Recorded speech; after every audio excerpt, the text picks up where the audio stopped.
Welcome to the Stories That Sparkle. I'm Hella Rader. I'm kicking off a little mini series of 3 conversations about creativity with 3 different women who do 3 very different things. So, in this episode, I sit down with Laura, an old friend of mine, good friend of mine. We were very close back in the day when we both lived in New York together. I left and we lost touch over the years and reconnected recently. So, I was really excited to be able to visit with her up in New York over the summer and reconnect and have lunch and chat and get excited about creative things and projects. And most importantly, I'm really excited for her right now. She's touring the festival circuit with her latest film, a documentary short that she directed called Tiny Movements. Go check that out. There'll be more information about that in the show notes, all the links to all the things, including Laura's Instagram handle, which, by the way, you should follow her. She's hilarious.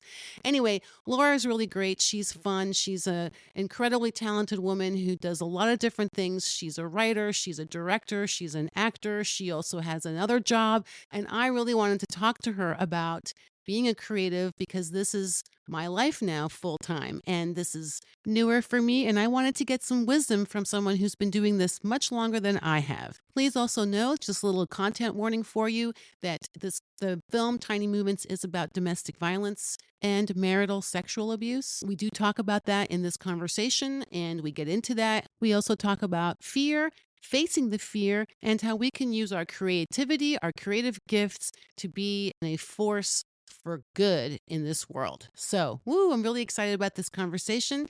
And I'm currently in Santa Fe, New Mexico. I'm still trucking along, y'all. This has been a great journey so far. I'm really excited for how the rest of this unfolds. And I invite you to get comfortable, sit back, and listen in.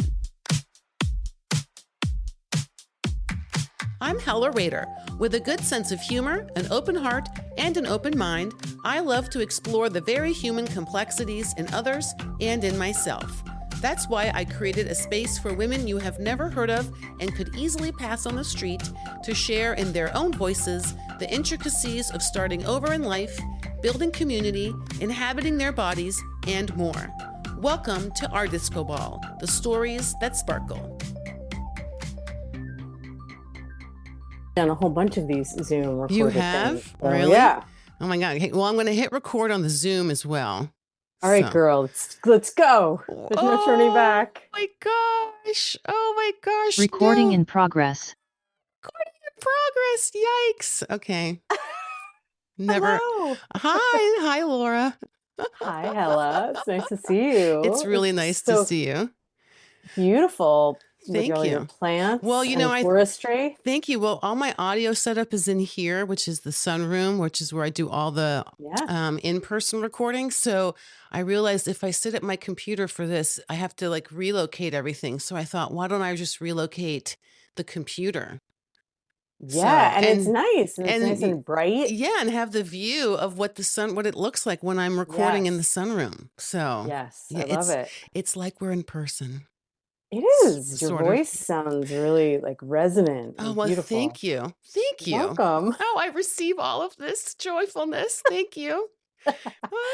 All right. Well, so thank you for joining me. We just had recently reconnected this summer, which was so amazing. Yes. It was wonderful after many, many years. So true. It has been longer than I realized. I know. So yeah. Yeah. And it was just really great, I have to say, to be chatting with a fellow artist.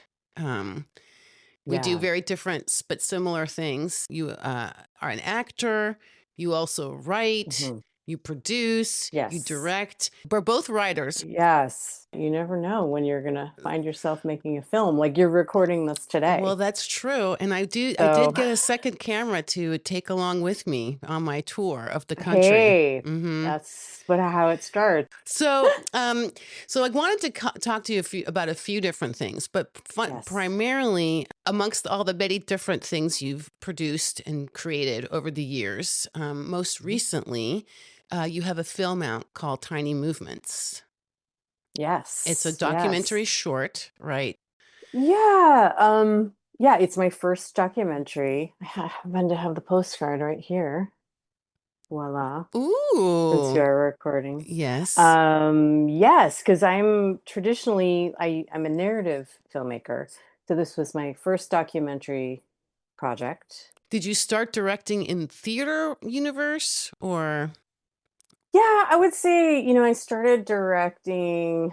I mean, honestly, as a child, any person who came to my house, we were putting on a show. Oh my gosh, I love this. You're like, okay, you go over there, you stand Let's there, start say rehearsals. this. And Yeah, I didn't think this was abnormal. I pretty much assumed this is what everybody did. right. Only as an adult as I've been like, that was unusual, That's not what people normally do. Yeah, I love this. It was just in you. Like you just, It was just in it's me. just Yeah, who you are. This is, a little bit. yeah, I've come to that place with myself in terms of like, this isn't what I do. This is who I am. Yeah, Like, it's yeah, almost yeah, like it would be, I mean, I can do a bunch of other things if I had to, yeah. but this is, I do this, right, the way I do it because this is just an expression of who I am. I can't help it. Like, it just is how it comes It out. it comes Mhm. out of you. Yeah. Mhm. Yeah, I started directing, I guess, probably in college. I directed a play. I directed a few things. Yep. I often get a question about like, which one is it? What's your favorite? Which is the one, blah, blah, blah, Mhm. blah. And I kind of get like a hankering for each of them. So being a narrative filmmaker, Yes. how did that even come, what's the trajectory been? How's that come about that you've moved into this documentary universe? Yeah. Well, I would say that the story found me on Mm. this one, and I certainly tried to sort of get out of it, truth be told, Oh, and we'll talk really? more about Yeah, I'm that. like, I really But I didn't mean, want there were, to. with some projects, there's a thousand reasons not to do it. And certainly not being a documentarian was at the top of my excuses to walk away from this idea and incredible story that kept occurring to me. And I mean, it really is Jen Green, who is another friend from Brooklyn back in the day, who our daughters were friends when they were babies. I mean, so we were really friends and we both had babies. It's probably the truth. Right, But we right. met at a coffee shop and lost touch, but were, sort of connected on Facebook, seeing what was going on over the years. And I just started witnessing what she was doing on, it was Instagram and Facebook, because she's a dancer. Let me start there. So she's a Mhm. modern dancer. I always knew she was this kind of like ethereal, cool, modern dancer chick. And she started posting these videos of her dancing in her kitchen. And it was like every day. I mean, it was not like, oh, one video and you're like, oh, what is this? It was like all the time, all the time. And I was like, wow, this is really, and I was just really intrigued. Something was, when something catches your eye and you're like, there's something happening here. Like, what is this? I was very intrigued. And she was writing little blurbs at a time about, something had happened and she had to move and reach out if you wanted to talk. And the whole thing was like something's really happening here. And this is someone I haven't been in touch with directly in a long time and maybe should be to find out. And I did reach out to her in a few messages. And, long story short, I mean, she did this for a long time. She did it, I think, totally. She did this every day for 3 years straight. She would dance in her kitchen and film it and put it on Instagram and Facebook. So, I mean, we're talking about like 900 to Wow. 1,000 dances. Yeah. I mean, I think I spoke to her probably when she was like into the second year of the project, which is called Tiny Kitchen Dances. Wow. And I reached out to her and she was like, well, do you want to hear the whole story? Or I was like, I guess I do, and she had extricated herself from an intimate partner violence situation and creating this daily like dip, as she called it, Mm. into dance just in her kitchen. And it was as life is going by, her kids were in the kitchen, life was happening, there's dishes in the sink. It wasn't like this performative thing. It was really like a just very real, raw, beautiful sharing. This was kind of intuitively how she was healing herself, creating something. She could talk more about her exact process and everything, but I was like, wow, this is really interesting. She told me a little bit more about, what had happened, her husband of 12 years, who she had met in high school. She came to discover videos that he had been drugging her and raping her and filming it for 4 years. Wow. Yeah, that was, the discovery, which by the time I spoke to her, that had happened, years in the past, and there was a criminal investigation, and she'd taken the kids, and um, the whole thing was just an enormous undertaking, legally, financially, just day-to-day safety. And this kitchen dances was a part of, her just being visible, talking about what had happened in a very, it was in a very, I would say, poetic and true way. And then, it was amazing to me. She amazed. I mean, she's an amazing person. I always felt like she was an amazing person. And to the surprise of no one, her reaction to this was, I'm going to talk about this. I'm going to be here. I'm going to say the things. And I thought it was incredibly courageous. I really had never seen anything like it. And I just couldn't let it go. Right. At the time I was working on, like, three other films, and I had an assistant who was this young woman who wants, is now is like a producer. But she and I would meet, and I'd be like, gosh, I just can't stop thinking about this. And there was a spirit behind what Jen was doing, which was, she had just sort of gotten to safety and everything else and stability, and was immediately turning back to who this could be of service to, who she could help, who she could talk to. And I was just like, who does that? Like, I mean, I feel like I'm so much more self-protective and run for the hills and everything else. And it just was amazing to me. I was really struck. And so when we talked, eventually, we talked a couple times, but I was like, this would make a really interesting documentary. Like, so Wow. that's how it started. Wow. So that And I, you're yeah. going out of your way out of your comfort zone because, like you've said, you're really more of a narrative Yeah, filmmaker. yeah. I mean, when I said that to her, I sort of thought it would put a bug in her ear, and she probably knew a bunch of people who were documentarians, and she would call them. Like that was my Right. Like expectation. call somebody else, not Yeah. me. And there were other people, in touch with her, and there continue to be, about writing a book or, a documentary, and she was like, "Well, why don't you do it?" And I was like, "Uh-oh." You Mm, know.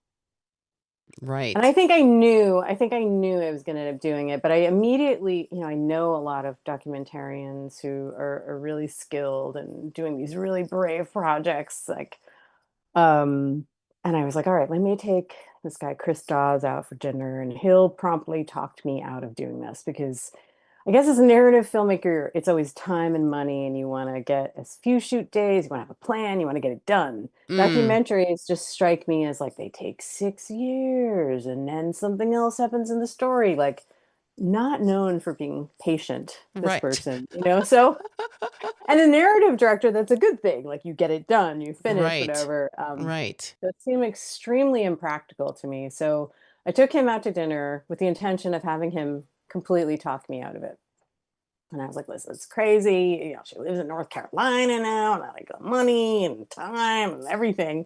And he was like, this is a really incredible story. And, she seems to be interested in like, you got to do this, was kind of the tone. And Right. I did that with two other documentarians who both were like, wow, wow. And I was like, all right, Okay, okay, I fine. guess we're doing You're this. like, I'm Like, shopping around for someone to tell me not to do it, and they keep yeah. that's what it's interesting. So, it reminds me of, when my job ended last summer in 2024, and I, spent a few months like looking for another job. Like, what am I going to do next? And I'll try and be this, and I'll be a consultant that, and whatnot. And like anything Mhm. but an artist or a creative or whatever. I was, I'd finished my book and I was working on rewrites, but I'm like, yeah, whatever, and I'll get a real quote unquote real job.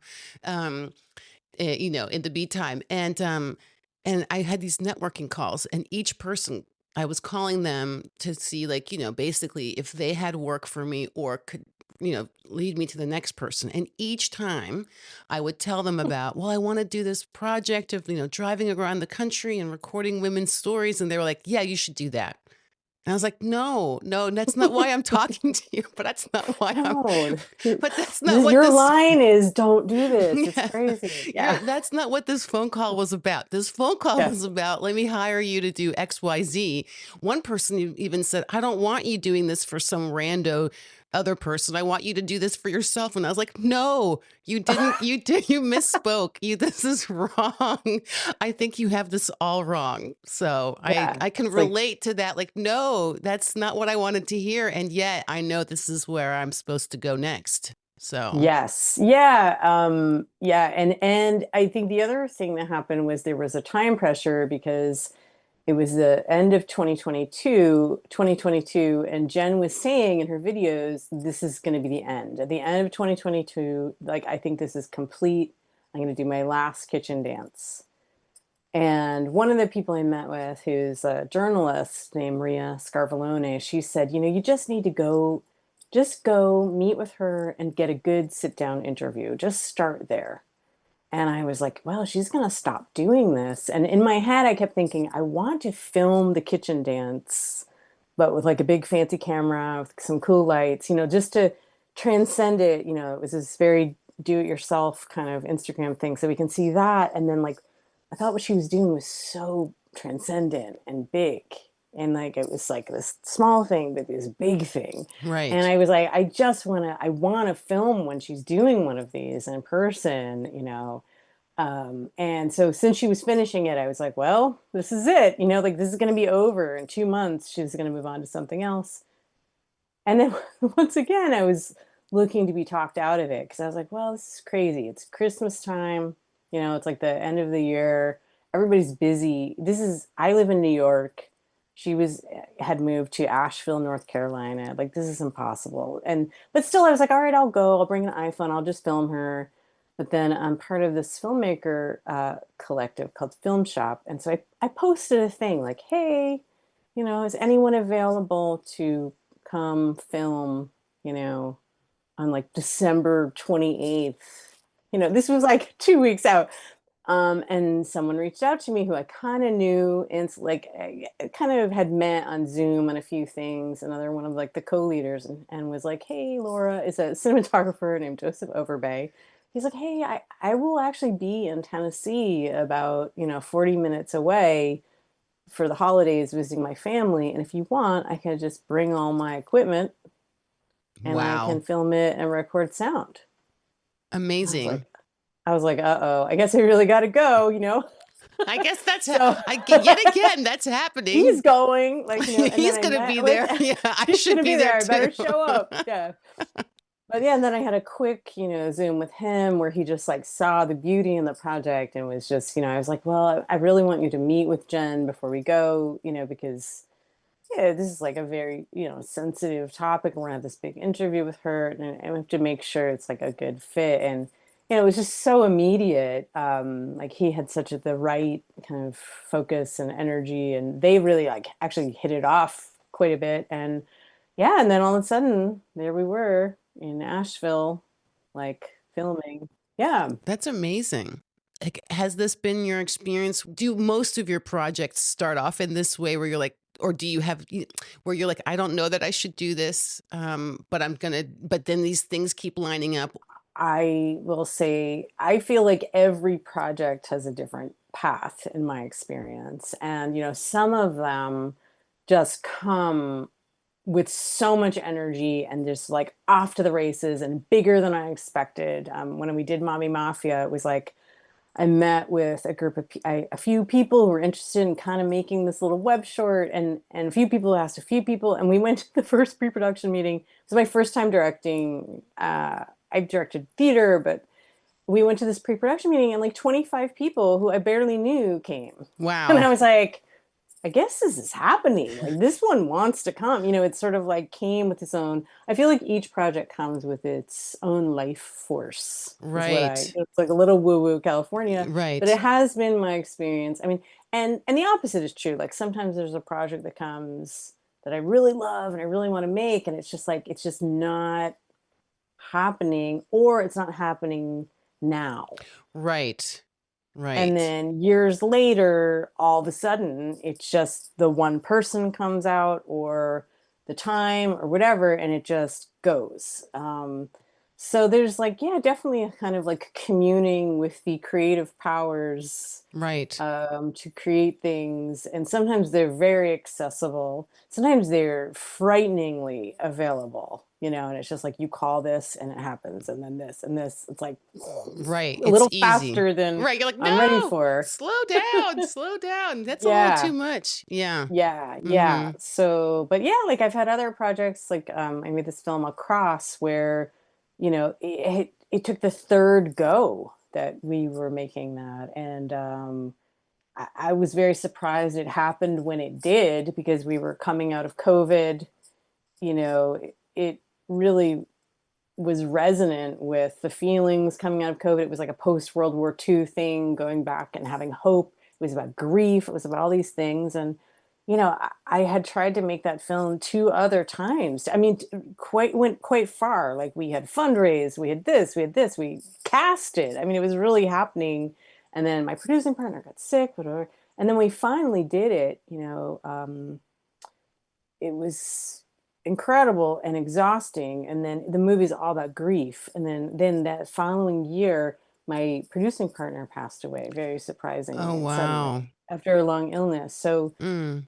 once again, my experience with that one was so surprising because there I was bringing this film out to audiences, grieving very deeply myself, and talking about grief Wow. endlessly with this film, and then I guess on that one, I always learn a big thing on every project. And on that one, it was like, I always think I want to make these things to achieve a thing, to get further, whatever. Like, this is what we think we're doing. On that one, I really was like, wow, like this friend and producing partner, like that was the thing. Like that was Right. the thing. It wasn't about getting the thing done and achieving all these things. Like there I am, talking to like an audience of 300 people about like, we think the goal is this, but in the meantime, this other thing that's happening is like life. It's like, the projects are really there sometimes for life to happen, in my experience. So, yeah. Yeah, no, it's interesting because each time I'm having a conversation with somebody for the podcast, that it's either on something that I'm working on actively, or has been bouncing around, and they say the thing that I'm like, oh, I needed to hear that way of looking Hmm. at it. I needed to see it from a different angle, that angle. Sometimes I'll be sitting and having a conversation, and it'll bring something up in me that I'm like, oh, didn't know that was a thing. Like that pushed on Hmm. something that was a sensitivity. Like I was having a conversation about intimacy, intentional intimacy. And halfway through that episode, I just was like, nope, can't do it. And I just completely changed the subject, didn't even fully absorb that in the moment. And then listening back, I was like, oh no. So we re-recorded the second half because I'm like, I'm going to call it out because it's part of this process for Yeah. me, is to also be, transparent, and like, even like still learning how to ask questions, that kind of thing. Right. Yeah. So each time I'm like, I get to get better at doing the thing. So what like, to your point, I'm Hmm. thinking I'm achieving X, Y, or Z, but really there's all this Right. other stuff that's happening that's really more important ultimately. Yeah. Yeah. Yeah. And also like as you're saying that, I guess what made me think it is so interesting, like when we see interviews or whatever, we always think like Oprah is just asking the questions and being there, but it's like, right, the person interviewing is also learning and growing. Like Yeah. their journey is part of the conversation. And certainly being a director, everybody kind of thinks you like know what you're doing. I mean, in some level, you come in with a plan and you're not going to like freak out on day one and whatever. But certainly on that production of Across, the cast, like my producing partner was part of that film and then couldn't come to the shoot. I mean, they were all, like front row seat to seeing that happen. Some of them had met her, and it was really an incredible experience where like a project kind of enveloped me in, warmth upon sharing it. And it continues to, like, we brought that to a film festival locally last year, and people knew her and they were like, oh my gosh, like, so it was like, it's just sort of a way in which like we've created this thing and it keeps being there for me, in a way that was like, I couldn't have seen that coming. It does make me be like, gotta be careful what I make, Yeah, man, because you better think twice, lady. I mean, it is like, it's like powerful witchcraft in some ways. I am writing something like really personal right now about me and my mom, and I'm like, if I write this in here, does that mean that, like, how does this work? I'm not sure I should include that. Yeah. Right. I heard a couple of things in there is community. Whether Yeah. it's the collective where you found the cinematographer who then is like, I'm going to be in Tennessee, so I'll come do the shoot for Tiny Movements with you in the kitchen, that, or being on set and having that community of creatives on an active project that then sort of sticks with you. Yep. It's like a shared experience. So I heard that in there. Mhm. And that just brings me to, like, starting out as a creative person. Like, was it clear to you from the start, like, what you wanted to do, that you wanted to do film? Or was it, what was your path to that place, to where you are now, I guess, big picture? I mean, how far do you want to go back? I mean, when As far as you I want. was in third grade Oh, or I love second it. grade or something, I had like a lightning bolt moment with my little friend and Betsy Humphreys. I'll never forget it. And I was over at her family's house, and I had been exposed to a lot of art and theater, and my mom was an opera singer. My dad was obsessed with theater, and but I was over at her house one day and for some reason, we were talking about a musical, and she was like, oh yeah, this is, these people, this is their job. They're the actors and they get paid and that's their job. And I literally was like, that's a job? Like that's what I'm gonna do. And I'll never forget. I was like on those playgrounds with like the little bridge. Oh, yes. Oh, yeah, Very like yes. metaphorical, but this is true. I was in the middle of one of those bridges and I like stopped and I was like, that's what I'm doing. Like Wow. 100%. Wow. Yeah. I love So and that. yeah, and then like I guess it was second grade because this is a childhood memory. I don't know how, I mean, we could talk for hours, but No, I mean, go for it. we had I have this. time. I have plenty of time. Well, when I was in second grade, I had this teacher, Mrs. Schneider, and then I knew going into third grade, the third grade teacher did a play, and it was like this self-created play. It was Annie at Christmas time. It was like this corny, cheesy, probably adorable thing, and I was like, wow, I just gotta get to third grade, and I'm gonna do that play. And that teacher loved my brother, and she pulled me aside in the hallway or something. And was like, "You're gonna be Annie." Like next year, you're going to be Annie. And I was like, yes, this is everything. So I think this is the moment I became a writer producer is, my dad came home from work or something one day, and I had this whole journey with my mom being very ill as a child, and I started really in the ballet. I mean, that's probably where this all began. But anyhow, this is far back enough. Um, my dad was like, we're moving. We found this amazing house. And it was like this amazing house. They were going to renovate or whatever, but it was a different school district. Oh, no. I was like just devastated. I was devastated. I mean, I was like, I was supposed to be Annie and it was everything. So this is formative actually. I Yeah. went into school the next day or so in my memory and said, Mrs. Schneider, I was supposed to be Annie in the play next year, and it's not happening. I think we should do a play in second grade. I hereby announce, I decree. Yeah, Because like, this is which happening. Mm-hmm. and she was like, "Well, what would it be about?" I'm like, "Well, we're studying the planets. Why don't we make it about the solar system?"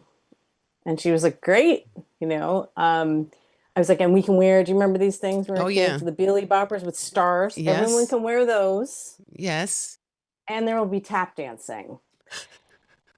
I love it. I love it. I love And she's this. like, "Do you know how to tap dance?" And I said, "Absolutely." And I had never tap danced. And I went home and I was like, "Mom, I need tap shoes." And she's like, "Why?" I'm like, "I'm the star of the play and there's a big tap solo." But oh my And we gosh. did that play. And so, I mean, I do think that that has been very much my path as a creative, where like I would love to just be an actor. And sometimes that happens. Sometimes I get parts or whatever, but it has never flowed entirely. It's always this thing of like, oh no, you have to be the one who makes the whole entire thing. Like that's where you're positioned. Right. But Right. that was kind of where it started. So Wow.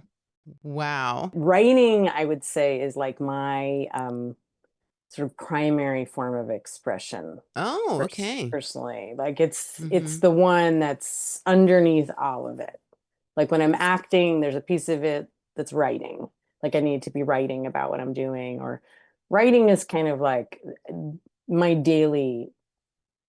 I can't live without writing. Like if I was on a desert island, I need like food, water, and a pen. Right. Yeah. Right. Like other than that, I'm good. Right. Yeah. Wow. Wow. I think about that. I wonder. Always hesitate to call myself a writer Mhm. because I, I don't feel like I'm a pure writer. So then, can I call myself a writer? And I'm like, yeah, you're a writer. And I think you're right. Now that you say that, like it's the thing underneath. It's the thing I revert back to when I need to Mhm. work something out or I have an idea. I start scribbling about it Mhm. or writing about it before I even think about making it. Like I have to put it down on paper. Yeah, like I have Mhm. a much easier time expressing like, complex emotions, or if I'm really scared or there's something emotionally going on with me, I can write to someone in a way that speaking is terrifying, or um it's really like primal. Yeah, it's interesting about calling yourself a writer and everything, because we've gone through this on Tiny Movements, because Jen, she wrote every day in addition to dancing and filming it, right? Which then like made her not just a dancer, but a filmmaker. Right, right. Yeah. Yeah. And like, her footage is a big piece of this film. But she wrote. And part of the process was our associate editor, Diana Inez, created this amazing document with each of the dances, what was written, and like kind of the theme, or, just, and Jen was like, "Am I a writer?" and everything. I was like, "You wrote so much. Like, yes." Like, Right, right. yeah. Um, but writing changes too. My daughter pointed out to me, which, yeah, mom brag, this is her artwork. Talk about like Ooh, who you are and what you make just flowing out of you. Like from the time she was like 9 months old, it was like make, make, make. She wow. makes like, yeah, fine art. But I was talking to her about like, oh, I'm not writing, I'm just working on this documentary, I'm doing this, I'm doing that. And she was like, it sounds like you are writing, but the way it's happening is different. So it's like I'm working with a documentary. It's was suggested to me to get transcripts, which is like a transcript is written of everything that is said that you filmed, and then you have a document that you can look at, which was like 45 pages, and you're deciding the story, because Oh, I mean, the story is the story, and Jen's story is her story and how she wants to tell it. But the story of the film and how we deliver it and those story choices make a big difference. I mean, this film, and several people suggested this to me, and it felt off, and it would be marketable, it could be a true crime. I mean, that's a totally different version of this film, where we oh, dive right. into the Mm, testimony and we make it about this and that and the whole legal thing and blah blah blah. And there was a moment where we're like, do we need like we're like, no, this is about her creating this thing. Like that's the most important thing, is her creating this thing, and the crime is really just like the why it, it started. But this other thing, the story of this person surviving, persevering, having this incredible life after the people who, this enormous world of people who like enveloped her in love and like this, the way she saved herself and continues to live is like, is the story I want to tell. You know, a different filmmaker, you know, this would be on 60 Minutes, da da da da, you know, and we'd have like reenactments of terrible things. And, you know, I don't need to see that. No. Well, so yeah, I mean, having seen it, I really love the choices you made. Thank you. And as a survivor myself of domestic violence, and relationship abuse and all the things, you know, it allowed me to appreciate. I don't know how to say that. It took me there, and it in a way that was gentle and loving, that I could watch and be there in the moments with that in that dance, and the way that it's focused on her the movement, the intuitive nature of that. Like it's just a beautiful, like it just has this beautiful. It is a dance, actually. I felt it as a dance the whole film. I love that. So it just felt, like, and the way she dances is also very impactful.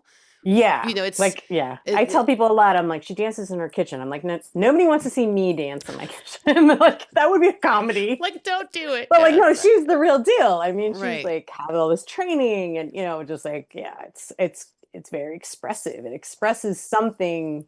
I mean, dance is so expressive in such a unique way. And I love that. Yeah.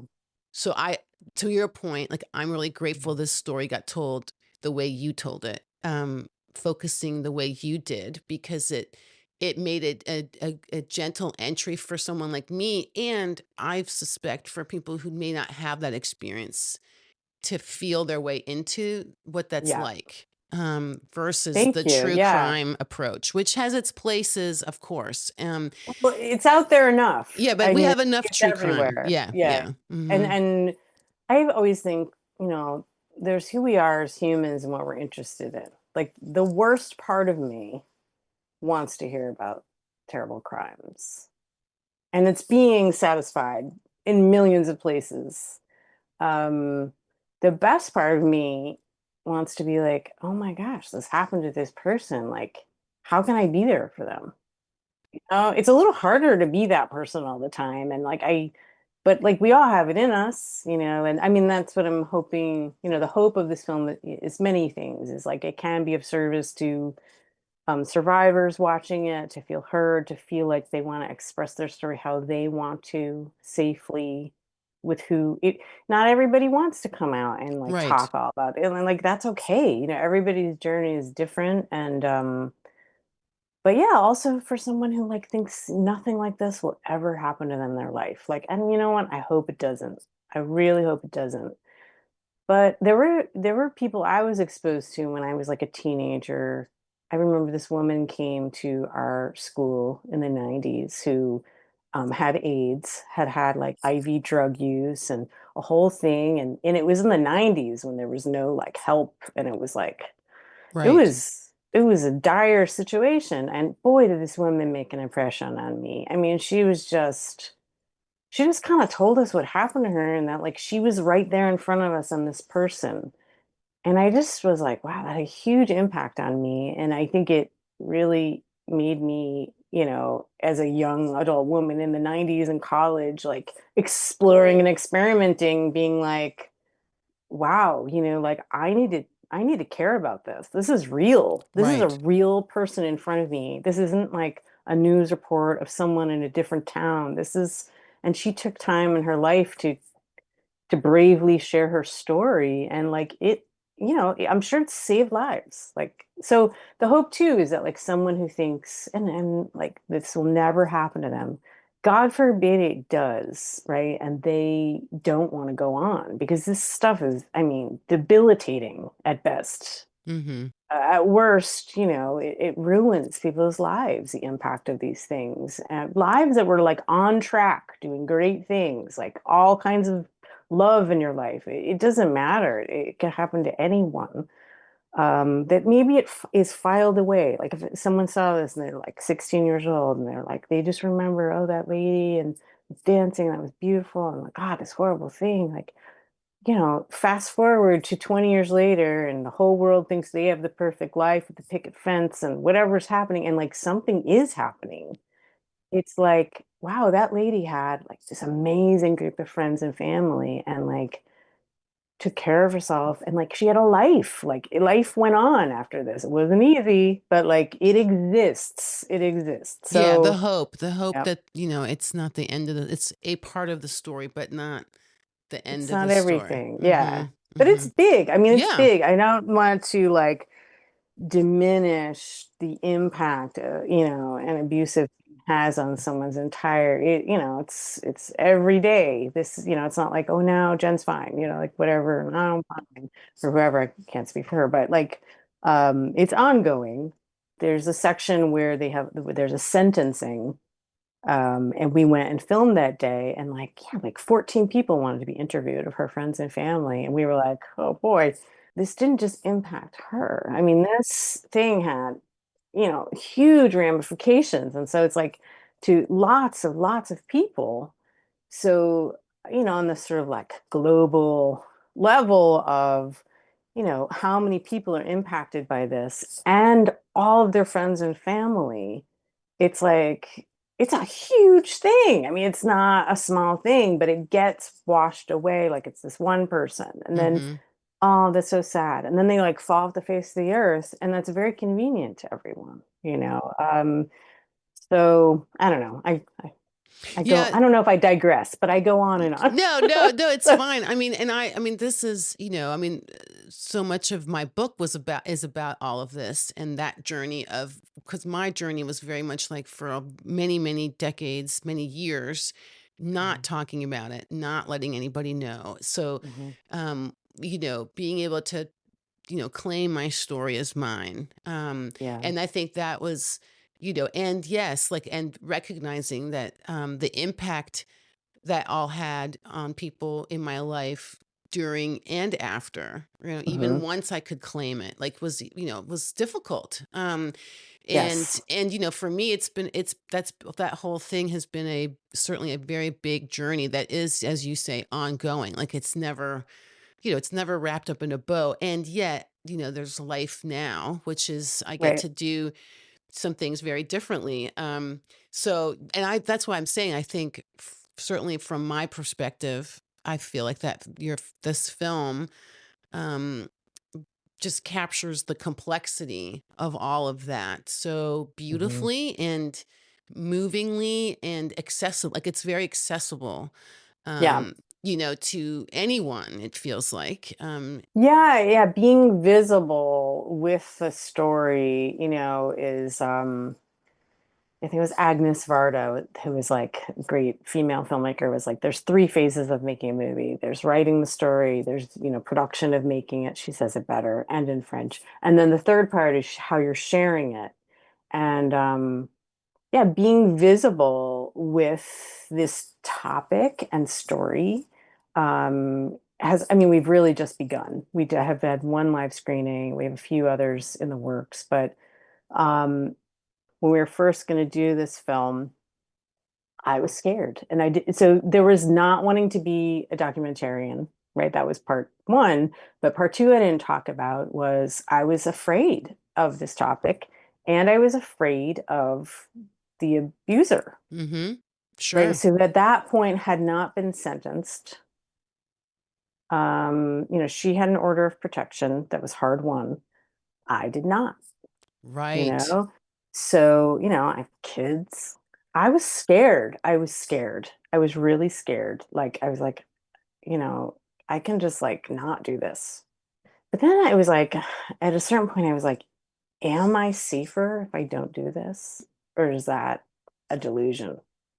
Like, the world is no safer if I don't do this. Like, the world, like, I want to create, if I feel scared enough that I can't make this movie, like, that tells me everything. Like it's already, it doesn't get less or more safe if we forget that this stuff is happening. Like Right. it still happens.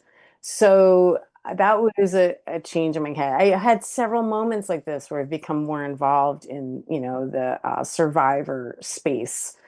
I went to a gala dinner at Long Island against domestic violence. But, I was afraid there was a, photo, you're at the gala, you can do their logo, and we have this film, so I'm trying to get more involved and everything. And I was like, oh, if I post this, so and so is going to think that my ex-husband, like, I was like, whoa, this stuff is in my head. Like, I can't be like I was at this event because of possibly what people might think that means. And then you become aware of like how we all want to like with this topic and the people who it's happened to. It's like, let me just put you over here so that I feel safer. Yeah, I've had those moments where I'm like that lady, and I understand it, so I don't it's Yeah. not a judgment. I'll be in a conversation and I can hear like people don't understand, like can't like why didn't they leave and why didn't she do Mm, this and blah, blah, blah, or he blah, blah, blah, and why didn't she go? Why didn't he say something? Because men also can be on the receiving end, obviously, of being absolutely. in It's an like 1 out of 4 women, 1 out of 7 men in America. Like just the statistics are large. Yeah, I mean, yes. yeah. And so I'll sometimes, and sometimes I just can't help myself and I'll just say I was that woman. Hmm. Like I just not and it's not about making that person feel bad in that moment or shaming them. It's just like I'm like I got to claim this right now for myself and go, yeah, I understand that you can't understand that. And let me share with you real quick, 5 seconds, 5 minutes, whatever, why I didn't Right. or why I Right. couldn't. And that's just my explanation for myself and what I've come to understand. And I feel like that's the one little thing I can do in just rando conversations. I'm like, sorry, y'all, but I'm just gonna pop in because it's so difficult. Well, yeah, people get mad at the survivors. Yes, Right? People get yes, mad at the survivors because I mean, and it's an interest. I mean, I'm not an expert and not a psychologist, like, and I'm not, but it's like we don't want to hear about that happening to someone because it's upsetting. And like, of course, right? But it happened. And it happens a lot. And so so Jen and I talk a lot about like what is our mission in going to screenings and with this. And I feel like what we've really zoned in on is these kind of two parts of the conversation. And one is like shifting the narrative, like having the survivor speak and be empowered and say what they want, and that's wonderful, right? That's not right for every survivor, and that's fine too. Like some people, whatever, it's okay, it's all okay. But then the other side, it doesn't really matter if a lot of people come forward and speak up if the people receiving and listening run for the hills, right? So it's like the receiver of the message needs to like give a shit. Sorry, are we allowed to curse here? A little yeah, bit. yeah, yeah. Oh, yeah, And know how to stay and listen and whatever. Like there are ways we can be supportive to survivors that are not, it's achievable because you have a lot of right. things in movies and whatever, like, oh, more people came forward and blah, blah, blah. There's not a lot of great reasons for people to come forward No, and pursue criminal action. Honestly, I mean, the outcome, in this one, the guy had no jail time, 10 years probation. I mean, this is um, common. So, and it's but this is the two thing we talk about is like this side and like I already feel like in working on this and sharing it as little as we have, it is shifting how I can be proactively engaged and making a film like this and being like, wow, I know about this story. This is an important story. I care. I'm gonna put some skin in the game. I'm gonna be the filmmaker. This guy knows I made this movie. His attorney team saw us with the camera and reached out at the sentencing, and I'm visibly out there speaking up against this kind of thing. I'm joining the ranks, and because I believe right. in it. It's like, what's the alternative? Is like pretending it's not happening is you are making it easier. for people to do these things and get away with it. You are, it's like if I'm not proactively saying something and doing something and being visible, it's like the bully on the playground. It's like if you turn your head and let it happen, you are helping the bully, Right. actually. Yeah. Yeah. Well, I So, I mean, mean, even, to be yeah, honest, like even having this conversation, I mean, I can feel myself on the inside being like, why did you just say that, Hella? Like, why did you just right. put that out there? Hide under And I've rock, put, hide, hide. yeah, Yeah. right. I'm like, and I've put plenty of it out there in Mm. different ways, but, sort of like a little bit here, a little bit there. It's still a journey And for that's, me to fully wrap my arm around. Cause I'm like, I don't want that to be the only thing about me. And I know it's not. But yeah. the mental Oh, games yeah. that go on in your own head are just like, "Rah," right? Well, and So, you are like, it's it's real too. So it's like, it's yeah. a very complex thing and it brings up things and people hearing about it. I will say at the screening we had, it's great to have Jen at these because Jen is first of all like hilarious and down to earth and like loves talking to people. And she's a teacher, so she's just like, but she like at the screening, you could tell that people are like, oh, they just saw the movie. And then like here she comes and they're a little bit like, oh my God, like what's gonna happen? And she was like, Mhm. I just will share this because I enjoyed it too. She's like, well, I realize I'm not a filmmaker because when I was making my Instagram post, I was holding it this way and you're supposed to hold it that way. Like just like on some level, people are like scared that by being around the person who it happened to, it's gonna like rub off. I'm like, I don't know. Like Yeah. we just want to be away from it. Yeah. And that's yeah. I've had a lot of different conversations on the podcast with different women about grief or losing someone or going through something like breast cancer Yeah. or a son dying, a mom dying to suicide. And this common theme, which I was sort of touching on a little bit earlier, of community, Yeah. and of, like we all have this feeling of like, um, people not knowing what to say. And all we Mhm. need, whatever it could be anything we're going through, Yeah. which is what I think is interesting about it. It could be anything from the littlest thing to the biggest thing to the least scary thing to the most scary thing, the most devastating thing to whatever, all and everything in Right. between.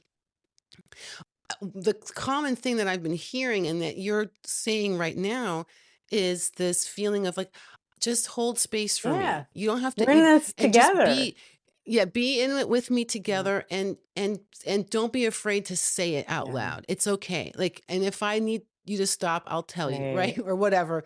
But that thing of, and I Mhm. understand it because I've been that person. Like, what do you do? What do you Right. say? And and in hearing all these women talk about it in different ways from different in different contexts has been really illuminating in terms of, oh, the most important best thing I can do for anyone going through anything is to simply be in the space with them and not be afraid to say the thing that Mhm. they're going through, call it by its name, and let that person drive the conversation and let them tell me, Yeah, just yeah. stand by. Mhm. Like one of the songs, because the music plays in a lot, is one of the songs she danced to so frequently was Stand By Me. Right. It's like we all think we can't do anything. What am I gonna say? But like, I have to get it right or whatever. It's like just be there, just stand by the person, like stand by them. Yeah. That's so yeah, it's true. It's a larger thing of like just be in this world together. Yeah. Yeah, like that, just Yeah. that feeling of community, people holding Yeah, it's an yeah, opportunity, really, being in the space with me. Yes. Yes. Yeah. Like that's sometimes the most important best thing to do for anybody, So, And, like, not listening to the fear, that's what mm, my journey, because like, my journey with each film is my journey with them, like and with this one, it is interesting how my initial thing was fear, fear, fear, fear, fear, and then the more people I reached out to tell me, like, "Yes, be afraid, run for the hills," the more people are like, "You have to do this," And, like, yeah, it's terrifying. It's terrifying to be, it's not a popular topic. yeah, yes. And like when we've reached out to non-for-profit groups, they're like, "Yes, we will support you. However you like make movies, like go." So yeah, not listening to the fear and where there's great fear, there's great potential for growth and just like yeah, stand by. standing by ourselves. Like, I want to live in a world where people can come talk to me if something like this is going on in their life. Right. Like that's my basic goal. And that's happening a little bit with this film. I have people, reach out to me, and I don't have, and the other side of that is like I don't have the resources to completely support one person. I'm a filmmaker. Right. However, I do know people who do have those resources, and there is a lot of support, and there are a lot of places that really know what they're doing. And that I think this is like my soapbox though, is like that is the second part of becoming more involved as a filmmaker who cares about this issue is I have access and know like knowmore.org and National Domestic Violence Hotline. They have enormous resources for people. Right. Uh, People are not like completely aware. Like it seems simple to me. Like there's a website, but like it's not placed. It's not like when we go to the cute coffee shop and there's like the gallery opening. There's not like that too. Right. Like Right. I mean that's the other goal is to kind of like splice these things in there so like people can access help. Yeah. So Yeah. anyhow, Yeah. Yeah. Yeah. but yeah, Yeah. No, I mean, you're right. Cause it's, even if they know, like I don't, I knew of all kinds of things and didn't reach out to them. So it's such a tricky thing. But yeah, yes, the more I think we can make it, take the shame off yes. of coming forward to even, it doesn't have to be on a grand scale coming forward, but just to get more So educated across the board and to know how to just yeah. receive that and help that person redirect it to the resources. Even if Yeah. it's just for today, Mhm. Mhm. like, I mean, Yeah. yeah, these things are life and death Mm, for the survivors. yes. So, even if you can be the person who answers the phone call, drives them to the place for one day, or, just, it's a big deal. So, but yeah, community is a big deal. And I think community in this factors into this film in a large way. But yeah, in filmmaking in general, yeah, it's like an army of people Yes. created for every project. Well, just I mean, Um, just even having lunch with you and spending an afternoon with you, I was like, I was felt immediately connected to this creative community mm, through you because I'm like, oh, because we were bouncing all kinds of fun ideas around, like yeah, and this and that. we should have written more I down. know, I don't we even did. I remember. know we Yeah, did. I know I didn't have my notebook with me that day, or on me or whatever. But yeah, that like that community of support for the things we yes, do, and I think in anything we do, obviously, but I certainly feel like this has been a real journey for me, being out there creatively, not just with my stories or my story, but also just even like in public, like working out how to do a podcast and how to video Zoom and all the yeah, things, how to ask the questions. And, it's like, I don't know, I'm just going to do it. That fear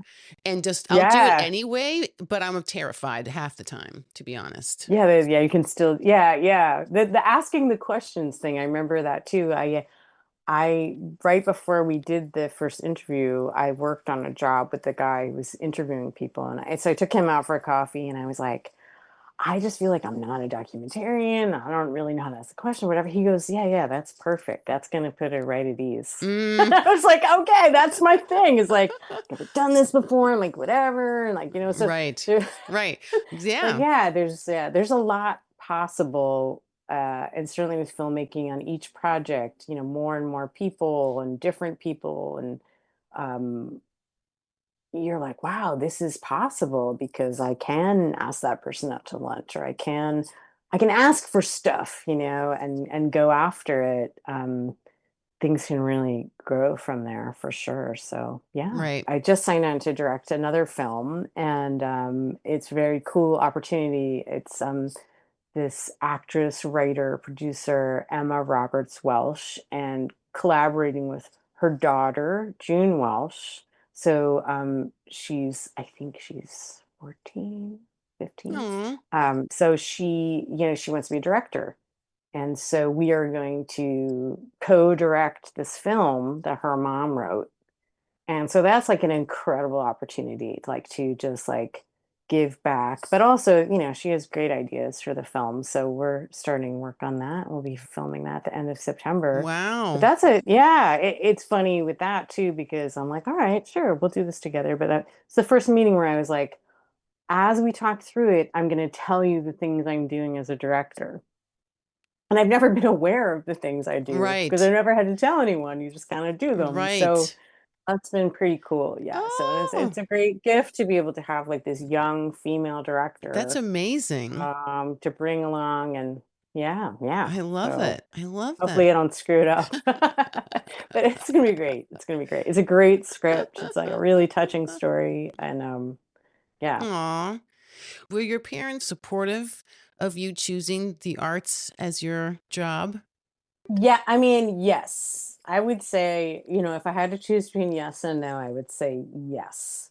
Where there's certainly times where, I mean, they wanted me to be a lawyer too. They wanted, other stability factor and things. However, my dad, who commuted to New York City for like 40 years, Monday through Friday, took me also on Saturdays, drove me into New York City to the American Academy of Dramatic Arts for acting classes, things like that. I think they both kind of wanted to do the art thing themselves a little bit. So when I was really doing it, they were like, "Oh, this is great for like an after school thing," Right. like. But they have, I think they've always like, well, my dad's passed away, but they were like didn't understand how it worked. Like it just didn't make sense to them, and I think that continues to be true on some level. But yeah, yeah. I mean, I think at the end of the day, and what I always try to hand off to creatives as a parent too is because I get a lot of phone calls from people these days where their kids they're like about to go to college or go into a career, and they want to go into the arts and they don't know who to talk to. Mm, These people, I'm the only person they can think of, and I guess they think I've succeeded on some level, which is great. So I'm always like, yeah, I'll absolutely talk to them. Like it's always like an honor and a privilege. And the spiel I usually give to this person is like, there are jobs in the arts. There are. And you got to hustle. You have to really want to do this because it's a lot of work and it doesn't always pay. But I have friends who went into investment banking, and we're lawyers who, have gotten laid off and have had equally, erratic right. careers Right. and didn't even want to do that, so that's true.